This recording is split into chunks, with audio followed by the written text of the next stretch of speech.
আমি কাৰ পৰা শুনিব ভাগৱতৰ কথা আমি যি টি মানুহৰ পৰা আমি শুনিলে কিন্তু আমি ভাগৱতৰ জ্ঞান লাভ কৰিব নোৱাৰোঁ। এতিয়া আমাক যেনিবা আপোনালোক মাতিলে নিমন্ত্ৰণ দিলে ভাগৱতৰ কথা আপোনালোক এই অনুষ্ঠানটো পাতিলে আয়োজক সমিতিয়ে এজন ব্যাখ্যাকাৰক মাতিছিলে বা ভাগৱতৰ কথা ক'বলৈ মাতিলে যেনিবা হয়নে বাৰু অনুষ্ঠানটো আয়োজন কৰিছে টকা পইচা খৰচ কৰি আয়োজক এজনে সমিতি লৈ কিনি তেওঁ মিটিং মাটাং কৰি অনুষ্ঠান এটা পাতিলে বহুত বৃহত্তৰ এটা অনুষ্ঠান পাতিছে আৰু তাত যেনিবা দুদিনীয়া কাৰ্যসূচীৰে ভাগৱতৰ অনুষ্ঠান পাতিছে কি অনুষ্ঠান ভাগৱতৰ অনুষ্ঠান এতিয়া ভাগৱত পাঠ আৰু ব্যাখ্যা বুলি কোৱা হৈছে নামাকৰণেৰে নামিকিত কৰিছে গোহাৰিতো নাম লিখিছে কাৰ্যসূচীটো লিখিছে আৰু কোনোবা এজন দুজন ভাগৱতৰ ব্যাখ্যাকাৰক মাতিছে যেনিবা তাঁতী বাপকে মাতিছে প্ৰাণজিৎ গগৈ বাপকে মাতিছে বিনীত বৰা বাপকে মাতিছে তাৰ ভিতৰত তাঁতী বাপ আহিলে ভাগৱতৰ আপোনালোক কমিটিয়ে ভাগৱতৰ অনুষ্ঠানত মাতিছে ভাগৱত পাঠ কৰিব বুলি ভাবিছে আপোনালোক তাঁতী বাপে কিন্তু যিটো দায়িত্ব দিছিলে সেই দায়িত্বটো কিন্তু শুদ্ধভাৱে পালন নকৰি ভাগৱতৰ আসনত বহিব বুলি ভাবি আছিলে মানুহবিলাকে ভকতসকলে আশা কৰিছে এখেতৰ পৰা কিবা ভাগৱতৰ কথা শুনি আনন্দ ল'ম বুলি কিন্তু আমি যদি ড্ৰেছ পোছাকেৰে আহি চেলেং চাদৰ একেবাৰে চুলি তুলি দীঘল কৰি আহি ড্ৰেছ পোছাক পিন্ধি আহি ভাগৱতত মই নবহোঁ মই বোলে একেবাৰে ছাইডত বহি কিনি আপোনালোকক যদি লেকচাৰ মাৰি থাকোঁ আপোনালোকক ভাল লাগিব নেকি বাৰু হৰি বুজিব মানে অকণমান কথাটো গুৰুত্ব দিব ভাগৱতৰ আসনত ভাগৱতৰ পাঠৰ যোগেদি আপোনালোকক কথাটো ক'লেহে আনন্দ পাবনে মই যদি ড্ৰেছ পোছাক লগাই গুৰুজনাৰ নীতি নিয়মেৰে যদি আমি প্ৰণালীৰে চেলেং চাদৰ লৈ সুন্দৰভাৱে বহি ভাগৱতৰ পদবন্ধে বন্ধে যদি আপোনালোকক ব্যাখ্যাটো কৰি দিয়া হয় তেতিয়া আপোনালোক আনন্দ পাব হয়নে বাৰু সেইটো নকৰি আকৌ আমি যদি ড্ৰেছ পোছাক লগাই আপোনালোক পাঠ কৰক আমি ইয়াৰ পৰাই কিন্তু ড্ৰেছ পোছাক লগাই ভাগৱতৰ কথা কম বুলি কৈ থাকোঁ হয়নে বাৰু তেতিয়া আপোনালোকক দুখ লাগিব যে আমি এখেতক মাতিলোঁ ভাগৱতৰ পাঠ আৰু ব্যাখ্যা অনুষ্ঠান বুলি লিখিছিলোঁ সেইমতে তেওঁক মাতিছিলোঁ আৰু তেওঁ আহি আকৌ এইফালে বহি চুকতে বহি মাইক্ৰফোনটো লৈ এই হেৰিটো লৈ কটলেছটো লৈ কিবা বেলেগ কথাহে কৈ আছে তেতিয়া মনটো আপোনালোকৰ ভাল লাগিবনে নালাগে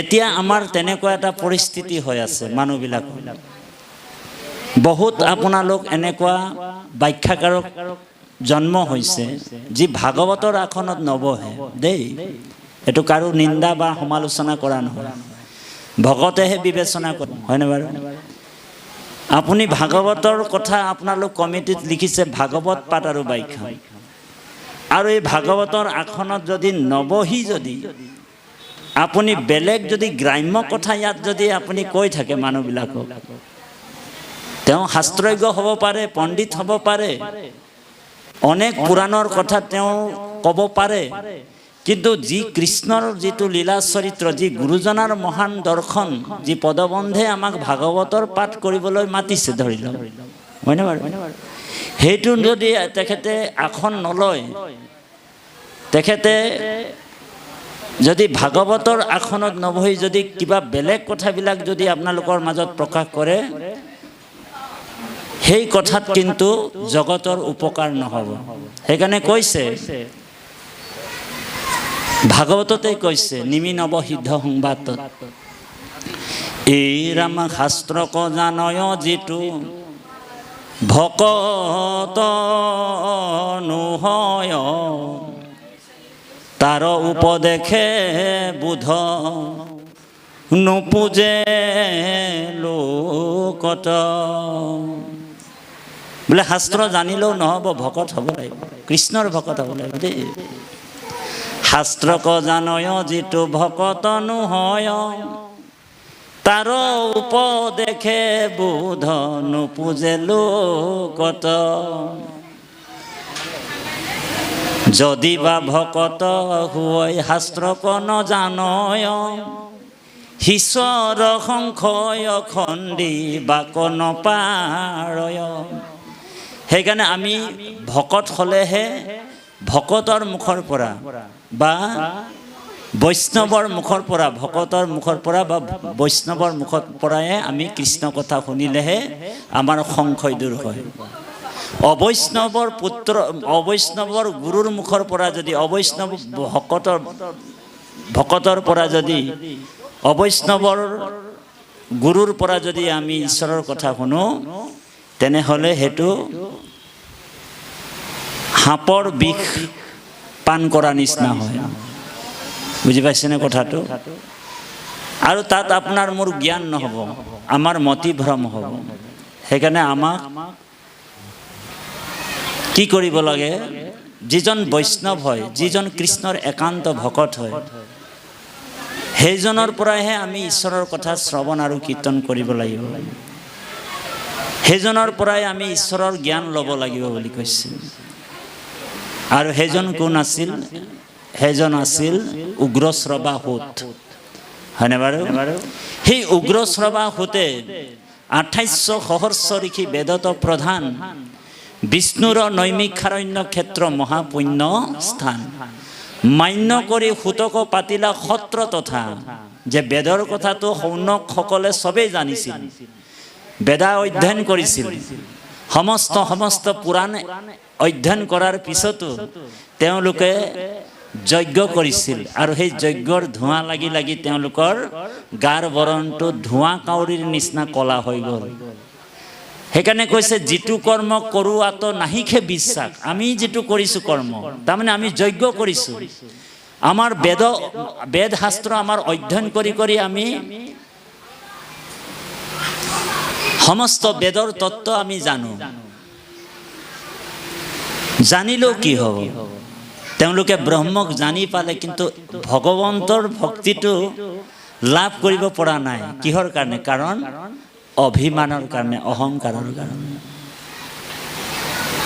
জাত্য অভিমান, বেদ মানে শাস্ত্ৰ অভিমান, ধন অভিমান। সেইকাৰণে ভগৱন্তৰ নিৰ্গুণ ব্ৰহ্ম কৃষ্ণ কথা তেওঁলোক হৃদয়গম কৰিব নোৱাৰিলে, কণ্ঠাগত কৰিব নোৱাৰিলে।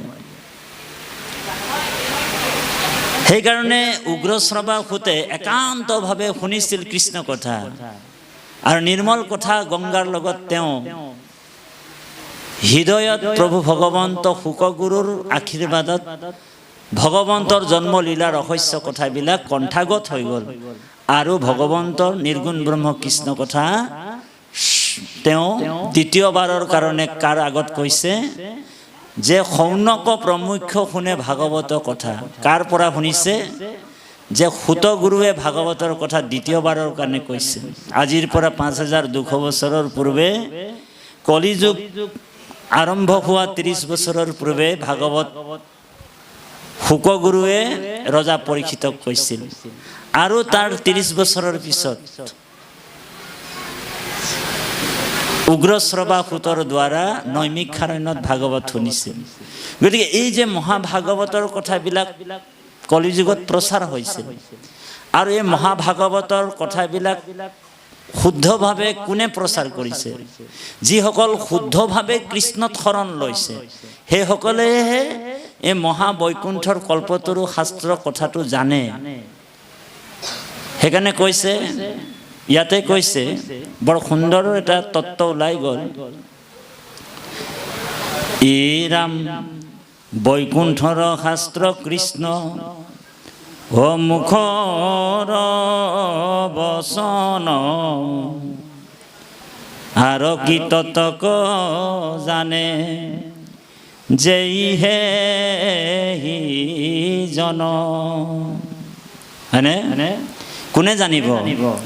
ৰাম শুদ্ধ ভাৱে লইলে যিটো কৃষ্ণ শৰণ, হয়নে? হিহি মহাজনে আৰু সিহি মহাজনে আৰু তত্ত্ব জানয়, সেইজনেই তত্ত্বটো জানিব।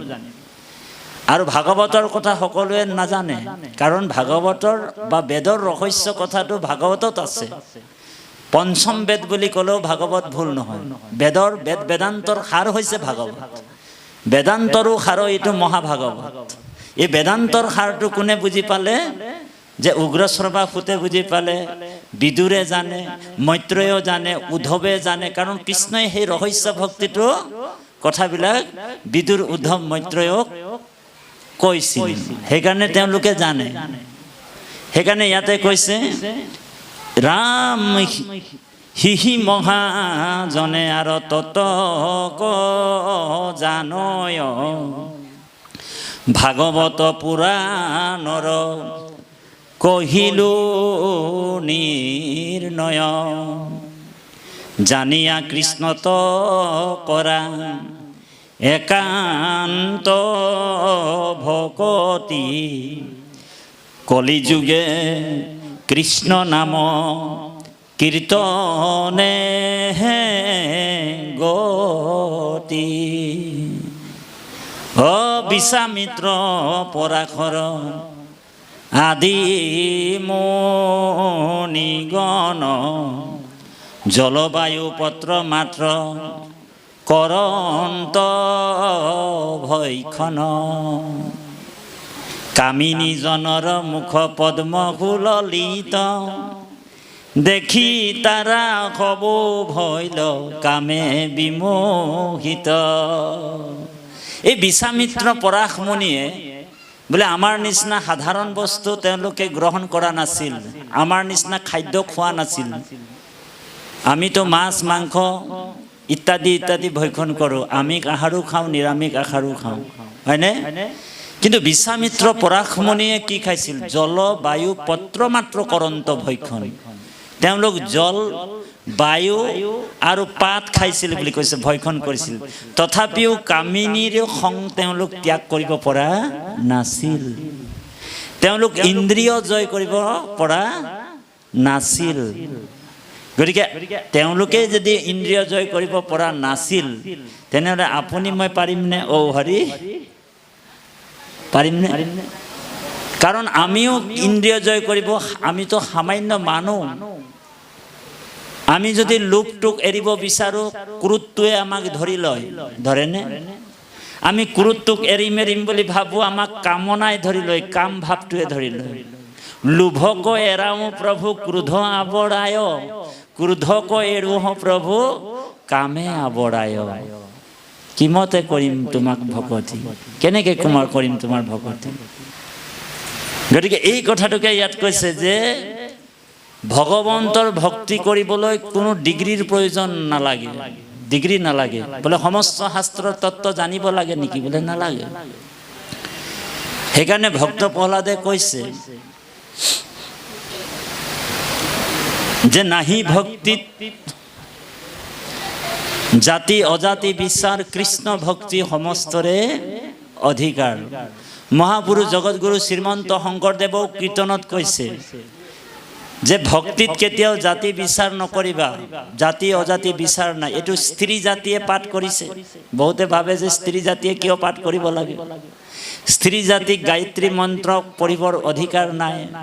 গায়ত্ৰী মন্ত্ৰ হৈছে বেদৰ বাণী, কাৰণ স্ত্ৰীয়ে যজ্ঞোপৱিত সংস্কাৰ নোহোৱাৰ কাৰণে গায়ত্ৰী মন্ত্ৰ স্ত্ৰী জাতিয়ে ল'ব নালাগে, পঢ়িব নালাগে। সেইকাৰণে গুৰুজনাই বা ভগৱানে আমাক ভাগৱত বেদান্তৰ সাৰটো দি দিলে যে বেদ অধ্যয়ন কৰিবলৈতো স্ত্ৰী জাতি নোৱাৰে, কিন্তু ভাগৱত পঢ়িবৰ কাৰণে সকলোৰ কাৰণে মুকলি কৰি দিছে। বুজি পাইছেনে? স্ত্ৰী ক্ষুদ্ৰ অন্ত জাতি তৰুক বুলি ভাগৱত সকলোৱে পঢ়িব পাৰিব।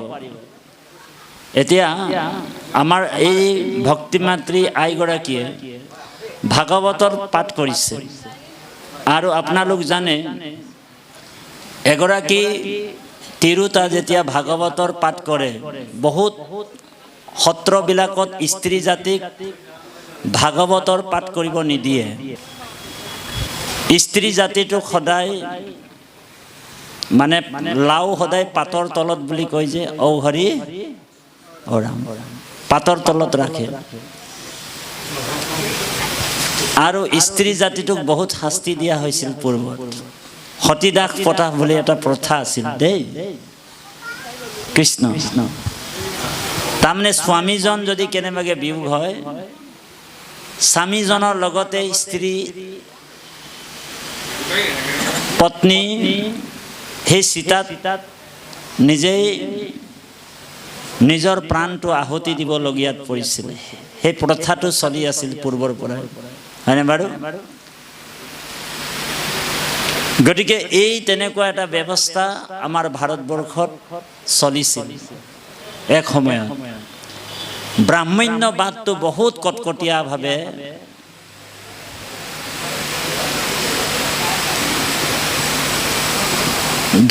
গোটেইটো ধৰ্মটোক তেওঁলোকে লৈ লৈছিল। বাকী তিনিটা জাতি ঈশ্বৰ ভক্তিৰ পৰা বঞ্চিত হৈ আছে। আজিও ভাৰতবৰ্ষৰ বাহিৰে এনেকুৱা জাগা আছে, দলিত সমাজ যদি, দলিত পৰিয়াল এঘৰ, আজিৰ পৰা আপোনালোক নিউজ পাইছে চাগে, একেবাৰে দুখীয়া শ্ৰেণীৰ দলিত পৰিয়াল এটাই এভাগী মন্দিৰত সোমাই গৈছিল বন্তি জ্বলাবৰ কাৰণে। বন্তি জ্বলোৱা দেখি তাত থকা পুৰোহিতজনে, ব্ৰাহ্মণ মানুহজনে সেই পৰিয়ালটোক কোবাই মাৰি পেলাইছিল, হত্যা কৰি দিছিল।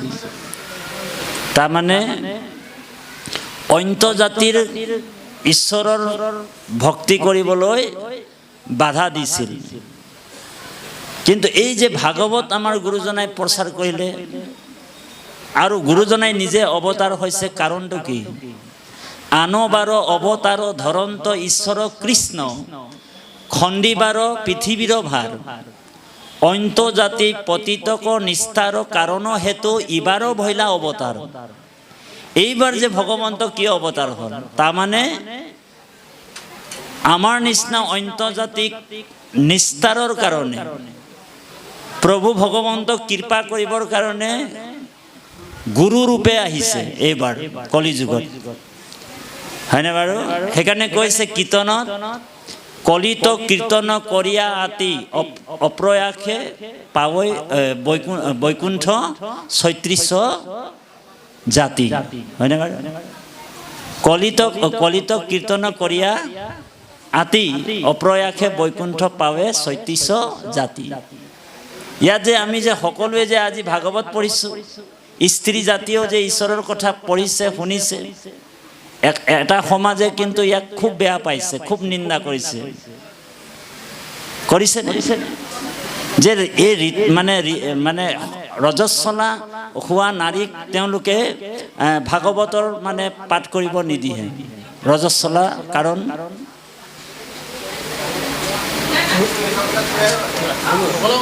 আচ্ছা, আপুনি চিন্তা কৰা, আপুনি গৰ্ভৰ পৰা যেতিয়া জন্ম হৈছিল, সেই জন্ম যেতিয়া আমি হৈছিলোঁ, আমি উৎপত্তিৰ স্থানটো কি বাৰু? এই ভক্তি মাতৃ আয়ৰ পৰাই আমি সৃষ্টি হৈছোঁ, হয়নে বাৰু? নাৰীৰ পৰাইহে আমি সৃষ্টি হৈছোঁ। আৰু নাৰী জাতিটোকে ইমান অপমানিত কৰি ৰাখিছে, নাৰী জাতিটোকে অৱহেলা কৰি থৈছে। নাৰী শক্তি বুলি কৈছে, আৰাধ্য বুলি তেওঁক পূজা কৰা হয়, আৰু নাৰী জাতিটোকেই ভাগৱতৰ পৰা বঞ্চিত কৰি ৰাখিছে এটা সমাজে। নাৰী জাতিটোকে ঈশ্বৰৰ কথা শ্ৰৱণ কীৰ্তন কৰিব নিদিয়ে। আইসকলক চাব,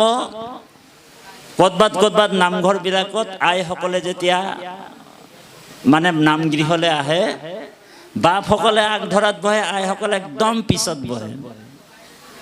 তেতিয়া আমাক ফোন কৰে, প্ৰশ্ন কৰে যে বাপ, আমাক কিয় ইমান বঞ্চিত কৰি ৰাখে? আমাৰোতো হৃদয়ত পৰমাত্মা ভগৱান আছে। এতিয়া আপোনালোক চিন্তা কৰক, ভগৱন্তক কাক বেছি ভাল পাইছিল? নিজৰ পত্নীসকলক ভাল পাইছিল নে বেছিকৈ, নে দ্ৰৌপদীক ভাল পাইছিল? ভগৱন্ত দুৰ্পতিক বেছিকৈ স্নেহ কৰিছিল। বোলে কিয় কৰিছিল? কাৰণ দুৰ্পতিৰ ভক্তিটো নিস্বাৰ্থ আছিল, নিৰ্মোহ আছিল আৰু নিষ্কাম আছিল। কিন্তু নিজৰ পত্নী 16,108 গৰাকী আছিল। সকলো পত্নীয়ে ভগৱন্তক প্ৰেম কৰিছিল, কিন্তু প্ৰেম কৰিছিল যদিও কিবা নহ'লে কিবা কামনা তেওঁলোকৰ হৃদয়ত বাজিছিল, জাগিছিল, হয়নে বাৰু? কিন্তু দুৰ্পতি ভগৱন্তক নিস্বাৰ্থ ভক্তি কৰিছিল। কেনেকুৱা তাৰ এটা পৰীক্ষা ল'বৰ কাৰণে ভগৱানে কি কৰিলে, নিজৰ আঙুলিটো পটককৈ কাটি লৈছিল আৰু সেই সময়ত 8 গৰাকী পত্নী তেওঁৰ লগতে আছিল। যে মোৰ আইসকলে মোক কিমান ভাল পায়, আজি মই পৰীক্ষা কৰিম। আৰু এই সভাখনত স্বয়ং দুৰ্পতিও আছিল। আৰু ভগৱন্তৰ 8 গৰাকী পাত্ৰাণী বিভিন্ন অলংকাৰেৰে অলংকৃত হৈ ইমান ধুনীয়াকৈ দামী দামী শাৰী পিন্ধি আছিল। ভগৱন্তৰ আঙুলিৰ পৰা তেজ বৈ মাটিত টপক টপককৈ পৰি আছিল। আৰু প্ৰত্যেক গৰাকী আয়ে কি কৰিলে, নিজৰ প্ৰভু ভগৱন্ত নিজৰ স্বামীৰ আঙুলি কাট খাই যোৱা দেখি ভিতৰলৈ লৰ মাৰিছিল কাপোৰ বিচাৰিবলৈ, হয়নে? কিন্তু দুৰ্পতিয়ে কি কৰিলে, মই ইমান দামী কাপোৰ পিন্ধিছোঁ, শাৰী পিন্ধিছোঁ বুলি দুৰ্পতিয়ে ভবা নাছিল। কি কৰিলে বাৰু? নিজৰ সেই শাৰীটোৱে ফালি লগে লগে ভগৱন্তৰ আঙুলিটোত বান্ধিছিল নে? তেতিয়াই গম পাই গ'ল যে দুৰ্পতিয়ে মোক, প্ৰকৃতাৰ্থত দুৰ্পতিয়ে মোক বেছিকৈ ভাল পায়, প্ৰেম কৰে। তেওঁ এক মুহূৰ্ততে মোক নিজৰ কাপোৰটো কিমান দামী পিন্ধিছোঁ এই কথাটো চিন্তা কৰা নাই, যে মোৰ ভগৱন্তৰ, মোৰ প্ৰভুৰ তেজ যে ইমান মাটিত পৰিছে। তৎক্ষণাতে তেওঁ আঙুলিৰ তেজটো ৰখাবৰ কাৰণে যত্ন কৰিছিল। কিন্তু বাকী পত্নীসকল কি কৰিছিল? দৌৰ মাৰিছিল কলৈ? কাপোৰ বিচাৰিবলৈ। গতিকে এইটো পৰীক্ষাত দুৰ্পতি উত্তীৰ্ণ হৈছিল। আৰু সেই দুৰ্পতি যেতিয়া মহাভাৰতৰ যুদ্ধত আৰম্ভ হোৱাই নাই, আৰম্ভ হোৱাৰ আগমুহূৰ্তত পাশা খেল হৈছিল। পাশা খেলত দুৰ্পতিকে প্ৰমুখ্য কৰি সকলোকে যুধিষ্ঠিৰে হাৰি গৈছিল। অসহায় হিচাপে দুৰ্যোধনৰ ৰাজসভাত বহি আছিল। আৰু অন্তিম সময়তে দুৰ্যোধনে আদেশ দিছিল দুশাসনক যে সেই দুৰ্পতিক লৈ আহা আৰু এই মোৰ জংঘাত বহাব লাগিব। সেই বুলি আদেশ দিয়াৰ লগে লগে 100টা হাতীৰ বল দুশাসনক সেই অবলা নাৰীগৰাকীক চুচৰাই কিনি চুলিত ধৰি সেই সভালৈ লৈ আনিছিল। আৰু সেই সময়ত দুৰ্পতি কিন্তু ৰজস্বলা অৱস্থাত আছিল। বৰ গুৰুত্বপূৰ্ণ কথা, ধ্যান দিওঁ। দুৰ্পতি ৰজস্বলা অৱস্থাত আছিল, হয়নে বাৰু? আৰু ভগৱন্তৰ যি ভকত পঞ্চপাণ্ডৱ গাণ্ডীৱধাৰী, বিশ্বৰ গাণ্ডীৱধাৰী তাত আছিল। ভীষ্ম পিতামহ আছিল আৰু অনেক অনেক বীৰ আছিল। ধৰ্মৰাজ যুধিষ্ঠিৰ আছিল। আৰু এই অৱস্থাত থকা দুৰ্পতিৰ যেতিয়া টানি আনিছিল, তেওঁলোকে নিমাত হৈ তলমূৰ কৰি বহি আছিল। কোনেও দুৰ্পতিক ৰক্ষা কৰিব নাহিল। সেই সময়তে দুৰ্পতি গম পাই গ'ল যে একমাত্ৰ প্ৰভু ভগৱন্তই মোক ৰক্ষা নকৰিলে কোনো ৰক্ষা কৰিব নোৱাৰে। কিন্তু তেওঁ প্ৰথমে প্ৰভু ভগৱন্তৰ কথা বা ভগৱন্তৰ কি নাম ধৰি মাতিছিল? তেওঁ যদুনন্দন বুলি কৈছিল, যদুপতি বুলি কৈছিল, হয়নে বাৰু? মথুৰাপতি বুলি কৈছিল। ভগৱান এবাৰ মথুৰালৈ দৌৰ মাৰে, যদুপতি ক'লে মানে যদুবংশৰ ওচৰলৈ দৌৰ মাৰে। কিন্তু ভগৱন্তক যেতিয়া হৃদয়ানন্দ বুলি যেতিয়া মাতিলে, তেতিয়া ভগৱন্ত দ্ৰৌপদীক বস্ত্ৰস্বৰূপে আহি ৰক্ষা কৰিছে। বোলে বস্ত্ৰস্বৰূপ মানে ভগৱন্ত বস্ত্ৰ অৱতাৰেই হৈছিল। সেইকাৰণে এই শৰণটো বহুত আটাইতকৈ গুৰুত্বপূৰ্ণ বস্তু। শৰণ মানুহে যিকোনো মুহূৰ্তত ল'ব পাৰে। তাৰমানে এটা আনুষ্ঠানিক শৰণ আৰু এটা আভ্যন্তৰিক শৰণ। যি হৃদয়ৰ পৰা ভগৱন্তক শৰণ লয়, সেই শৰণৰ কথাটো আমি কৈ আছোঁ। এতিয়া আমাৰ আনুষ্ঠানিক শৰণটোতো হৈছে, সেইটো নীতি নিয়ম প্ৰণালীৰে হ'ব। কিন্তু আন্তৰিক যিটো আভ্যন্তৰিক শৰণটো, সেই শৰণটোৰ কিন্তু কাল নিয়ম সংযম একো নাথাকে। আপুনি বিপদত পৰাৰ লগে লগে ঈশ্বৰৰ চৰণত শৰণ ল'ব পাৰে। আৰু সেই সময়ত দ্ৰৌপদীৰ ৰজস্বলা অৱস্থাত আছিল, কিন্তু কৃষ্ণ আহিলনে? সেইকাৰণে কৃপালু বাপাই সমস্ত দীক্ষাতকৈ শৰণটো ডাঙৰ। আৰু এই শৰণটোৰ কথাটোৱে, এক শৰণৰ কথাটোকে মহাপুৰুষ জগতগুৰু শ্ৰীমন্ত শংকৰদেৱৰ বাহিৰে বিশ্বৰ কোনো এজন ধৰ্ম দৰ্শন গুৰুৱে আজিলৈকে এক শৰণ ধৰ্মটোক প্ৰচাৰ কৰিব পৰা নাই। কাৰণ তেওঁলোকৰ জীৱিকাটো বন্ধ হৈ যাব। এক নম্বৰ কথা। কিন্তু গুৰুজনাই কিন্তু এই যিটো ভকতি, এক শৰণ ভকতি, ভকতি ভাণ্ডাৰ দ্বাৰা হ'ব চুৰি মুকুতি কৈলি উদাস, এক শৰণ হৰিৰ নাম ধৰ্ম ৰাজা কৰো পৰকাশ। এই যে এক শৰণ হৰিৰ নাম ধৰ্মটো দিলে, তাৰমানে জীৱই যিকোনো মুহূৰ্তত ঈশ্বৰক স্মৰণ কৰি ঈশ্বৰৰ ওচৰত শৰণাপন্ন হয়, পৰমাত্মা ভগৱন্তৰ লগত মিলি যাব পাৰে। কেনেবাকে জীৱ এটাই যদি শৰীৰ যদি জৰ্জৰ হৈ যায়, বিচনাত যদি তেওঁ 3 মাহ 4 মাহ যদি পৰি যায়, তেওঁ ভগৱন্তক স্মৰণ কৰি একান্ত শৰণে পখি তেওঁ গতি লাভ কৰিব পাৰিব। এই ব্যৱস্থাটো গুৰুজনাই কৰি থৈছে। গতিকে সেইকাৰণে নাৰী জাতিটো বহুত ওপৰত। আৰু সেই নাৰী জাতিৰ যিটো স্তুতি কৰিছিল কুন্তীয়ে, কুন্তীৰ স্তুতিটোকে ভাগৱতৰ পৰা গুৰুজনাই কীৰ্তনত আনিছে। কাৰণ স্ত্ৰী জাতিটোক প্ৰাধান্য দিছে। কৃষ্ণায়ে বাসুদেৱায়ে দৈৱকী নন্দনায় চ নন্দ গোপ কুমাৰয়, হয়নে বাৰু? এই স্তুতিটো কুন্তীৰ স্তুতি।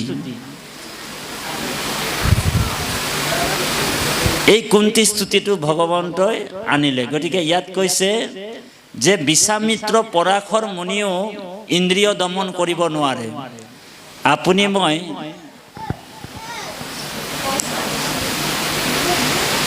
একেবাৰে সিদ্ধ অন্ন গ্ৰহণ কৰি আমি ইন্দ্ৰিয় জয় কৰিব নোৱাৰোঁ। এতিয়া মানুহে আহাৰ অকল বোলে মুখৰ পৰাই লয় নহয়, চকুৰ পৰাই আমি আহাৰ গ্ৰহণ কৰোঁ, কাণৰ পৰাই আমি আহাৰ গ্ৰহণ কৰোঁ, আৰু বিষয় বাসনাত মানুহ লিপ্ত হয়। সেইকাৰণে আমাক কাণেৰে আমি কাৰ কথা শুনিবলৈ কৈছে? কৃষ্ণ কথা। তেতিয়া কাণ নামৰ ইন্দ্ৰিয়টোৱে আপোনাক কোনো ধৰণৰ বিপদত নেপেলাব। মুখেৰে আমাক কৃষ্ণ কথা ক'বলৈ কৈছে, নহ'লে এই জিভাখন আছে বোলে কৃষ্ণ কথা নক'লে দাদুৰীৰ জিভা বুলি কৈছে, হয়নে বাৰু? কীৰ্তনত আছে। কাণেৰে যদি আমি কৃষ্ণ কথা নুশুনো, তেনেহ'লে এইটো গাত বুলি কৈছে, এইটো ডাঙৰ মস্ত এটা গাত বুলি কৈছে। জিভাখন আছে যদি আমি ঈশ্বৰৰ কথা নকয়, আমি যদি বেলেগ ব্যঞ্জনৰ সোৱাদ লৈ থাকোঁ, তেনেহ'লে আৰু বেলেগকৈ টুৰটুৰাই থাকোঁ, কথা পাতি থাকোঁ গ্ৰাম্য কথা, তেনে ভেকুলীৰ জিভা বুলি কৈছে। আৰু আমাৰ চৰণ দুটা থাকোঁতে ভগৱন্তই আমাক কৃপা কৰি দিছে, এই চৰণ দুখনেৰে যদি আমি ঈশ্বৰৰ স্থানলৈ নাযাওঁ তেনেহ'লে এইটো বৃক্ষৰ শিপা বুলি কৈছে, হয়নে বাৰু? সেইকাৰণে আমি যত্ন কৰি আজি ইয়ালৈ আহিছোঁ, ঈশ্বৰৰ কথা শুনিছোঁ। আৰু যিজনে এই ধৰ্মটো পালন কৰে তেওঁ ইন্দ্ৰিয় সংযম কৰিব পাৰে। সেইকাৰণে ইন্দ্ৰিয় সংযম কৰাৰ একমাত্ৰ উপায় হৈছে সাধুৰ সংগ। সাধুৰ সংগতে ইন্দ্ৰিয় সংযম কৰিব পাৰে। ভকতৰ সংগত আপুনি যিমান আহিব, আহি থাকোঁতে ঈশ্বৰৰ কথা শুনি থাকোঁতে ইন্দ্ৰিয়বিলাক আপোনা আপ মানে সংযম হৈ যাব। সেইকাৰণে কৈছে কীৰ্তনত, এই ঘোষাত, মহন্তৰ মুখে হৰি কথা ৰখে, মনক জিনিও ভাই, মায়া কতৰিয়া কৃষ্ণক পাইবাৰ উপায় আবাৰ নাই। এই যে মহন্তৰ সংগ আমি কিয় লৈছোঁ? তাৰমানে ইন্দ্ৰিয় সংযম ক'ত হ'ব? আমি মায়াৰ পৰা কেনেকৈ উদ্ধাৰ হ'ম? এই যে মন ৰূপী 11 ইন্দ্ৰিয় মন, এই 11টা ইন্দ্ৰিয়ক কোনে কণ্ট্ৰল কৰিছে? এই 11টা ইন্দ্ৰিয়, 5টা জ্ঞানে ইন্দ্ৰিয়, 5টা কৰ্মে ইন্দ্ৰিয়। সেই 5টা জ্ঞান ইন্দ্ৰিয় আৰু 5টা কৰ্ম ইন্দ্ৰিয়ক ৰজাজন হৈছে মন। আৰু মনটোৱে যদি সাধুৰ সংগত লৈ আনিলে, হয়নে বাৰু? মহন্তৰ সংগে, এই যে মহন্তসকলৰ সংগত হৰি কথা ৰখে। আমি যে হৰি কথা শুনিছোঁ, কিহেৰে শুনিছোঁ? কাণেৰে শুনিছোঁ। মনক জিনিও ভাই, মনটোক জয় কৰাৰ একমাত্ৰ উপায়, কাৰণ মনটো বহুত চঞ্চল। গীতাত কৃষ্ণই কৈছে, হে অৰ্জুন, মনৌ চঞ্চলম বলবৌ দৃঢ়ম, মনৌ চঞ্চলম প্ৰমাখি বলবৌ দৃঢ়ম। মনটোতো বহুত চঞ্চল প্ৰভু, তোমাৰ ভকতি কেনেকৈ কৰিম? ভকতি কৰিবলৈ সাধ্য নাই। মন আমাৰ খেলি মেলি যেনি তেনি যায়, কৃষ্ণ আমাৰ গৰখীয়া আনিব ঘূৰাই। আমি গৰখীয়াটো কাক বনাইছোঁ? গৰখীয়াটো যদি আমি কৃষ্ণক বনাই লওঁ তেনেহ'লে মনটোক আমি নিয়ন্ত্ৰণ কৰিব পাৰিম। সেইকাৰণে ভগৱন্তৰ চৰণ কমলত আমাৰ মনটো বিক্ৰী কৰিব লাগিব। প্ৰথমে আমি দেহাটো বিক্ৰী কৰিলোঁ, যে হে প্ৰভু, আজি এই পঞ্চভূতি দেহাটো মোৰ নিজৰ নহয়। বোলে কাৰ হয়? প্ৰভু আপোনাৰ হয়, হয়নে বাৰু? কায় বাক্য মন, হয়নে? আজিৰ পৰা এই দেহাটো আপোনাক দিলোঁ প্ৰভু। তাৰপিছত বাক্য, এই যিটো মোৰ বাণী, হে প্ৰভু, এই বাণীটো তোমাক কিয় দিছোঁ? তোমাৰ চৰণত কিয় বিক্ৰী কৰিছোঁ? কাৰণ এই বাণীটো পবিত্ৰ নহয়। পৃথিৱীৰ অনেক কথা, অনেক প্ৰবচন এই বাণীটোৰ যোগেদি হয়। কথাত কটা খায়, কথাত কেতিয়াবা মানুহে বটাও পায়, হয়নে বাৰু? সেইকাৰণে এই বাণীটোৰ নিয়ন্ত্ৰণ কৰিব পৰা মোৰ ক্ষমতা নাই। এটা কাম কৰক প্ৰভু, এই বাণীটো আপোনাৰ চৰণতে, এই বাক্যটো মই তোমাৰ চৰণতে অৰ্পণ কৰিছোঁ। কাৰণ যাতে প্ৰত্যেকটা মুহূৰ্তত তোমাৰ নাম মোৰ মুখেৰে, মোৰ বাক্যৰে তোমাৰ নাম উচ্চাৰণ হ'ব। খাওঁতে আমি যদি কৃষ্ণ ক'ব পাৰোঁ, বহুতে যদি আমি কৃষ্ণ কৈ বহিব পাৰোঁ, হয়নে বাৰু? ক'তবাত যদি গৈছোঁ আমি কৃষ্ণ কৈ যাব পাৰোঁ, তেনেহ'লে বাণীৰ পবিত্ৰ হৈ যাব। সেইকাৰণে ভগৱন্তক আগতীয়াকৈ আমি কায় বাক্য মনটো দিছোঁ। আৰু মনটো কিয় দিছোঁ প্ৰভু? যে এই মনটো মোৰ ৰাজহাঁহৰ নিচিনা যেনি তেনি উৰি যায় প্ৰভু। তোমাৰ ওচৰত বিক্ৰী কৰিছোঁ। বোলে কিহৰ কাৰণে বিক্ৰী কৰিছোঁ? তোমাৰ পাদ পদ্ম পিঞ্জৰাৰ ভিতৰত মোৰ মন ৰূপী এই ৰাজহংসটোক বন্দী কৰি লওক। বোলে কিয় বন্দী কৰিম? কাৰণ মোৰ যেতিয়া অন্তিম সময় হ'ব, 3টা যমদূত মোক ধৰিব, কফ, বাত, পিত। আৰু এই কফ, বাত, পিত যেতিয়া ধৰি ল'ব মোক, তেতিয়া তোমাৰ নাম মোক স্মৰণ কৰিব নোৱাৰিম, হয়নে বাৰু? সেইকাৰণে আমি কি কৰিব লাগিব, আগতীয়াকৈ আমি কৃষ্ণৰ চৰণত এই তিনিটা বস্তু বিক্ৰী কৰিব লাগিব। আজি আপোনালোক সকলোৱে শৰণ যিদিনাখন ল'লে সেইদিনাখনে ঈশ্বৰৰ ওচৰত আমি কায়টো বিক্ৰী কৰিলোঁ, বাক্যটো বিক্ৰী কৰিলোঁ, মনটো বিক্ৰী কৰিলোঁ। আৰু বিক্ৰী কৰাৰ পিছত যদি মোৰ নিজৰ বুলি ভাবি থাকিম তেনেহ'লে ঔহাৰি উৰাম। এতিয়া গৃহস্থই যদি নিজৰ ঘৰৰ গৰু এজনী যদি কোনোবা গ্ৰাহকক বিক্ৰী কৰি দিয়ে, গৃহস্থজনে গৰু এজনী যদি বিক্ৰী কৰি দিয়ে, গৃহস্থৰ নিজৰ গৰুটো যদি গ্ৰাহকক যদি বিক্ৰী কৰি দিয়ে, বিক্ৰী কৰি দিয়া গৰুজনী কেনেবাকৈ যদি সেই গৃহস্থ ঘৰলৈ উভতি আহে, তেওঁ যদি গৰুজনীক বান্ধি ৰাখে, তেনেহ'লে যাক বিক্ৰী কৰি দিছিলে যিজন কাষ্টমাৰ, তেওঁ দৌৰি আহিব, পাৰিলে থানাৰ কেইজনমান পুলিচ বিষয়াকো লৈ আহিব। আনিবনে? থানাৰ পুলিচ বিষয়াসকলক লৈ আহিব, আপোনাক মাৰপিট কৰিব আৰু গৰুজনী কাঢ়ি লৈ যাব। লৈ যাবনে? ঠিক আমিও ভগৱন্তৰ চৰণত কায় বাক্য মনে যেতিয়া অৰ্পণ হৈ গ'লো, আজিৰ পৰা মোৰ দেহাটো মোৰ নিজৰ নহয়, আজিৰ পৰা মনটো মোৰ নিজৰ নহয়। কাক অৰ্পণ কৰিলোঁ? কৃষ্ণক অৰ্পণ কৰিলোঁ। কৃষ্ণই ইয়াৰ ৰক্ষণাবেক্ষণ কৰিম। সেইকাৰণে আমি সকলোৱে ভগৱন্তৰ ওচৰত এটা স্তুতি আছে, প্ৰাৰ্থনা আছে, সকলোৱে গাব। হে কৃষ্ণ তজু পাদ পদ্ম পঞ্জৰ ভিতৰে মোৰ মন ৰাজহংস পক্ষী থাকুক প্ৰভু সৰ্বথা প্ৰাণ পয়ানৰ সময়ত কফ বাত পিত আদি যত কণ্ঠ নিৰোধনে তোমাৰ স্মৰণ কথা, কণ্ঠ নিৰোধনে তোমাৰ স্মৰণ কথা।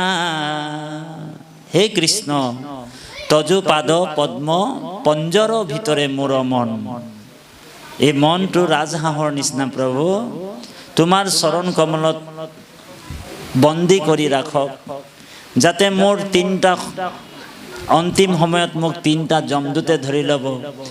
এটা যমদূত হৈছে কফ, 2 নম্বৰ হৈছে বাত আৰু 3 নম্বৰ হৈছে পিত।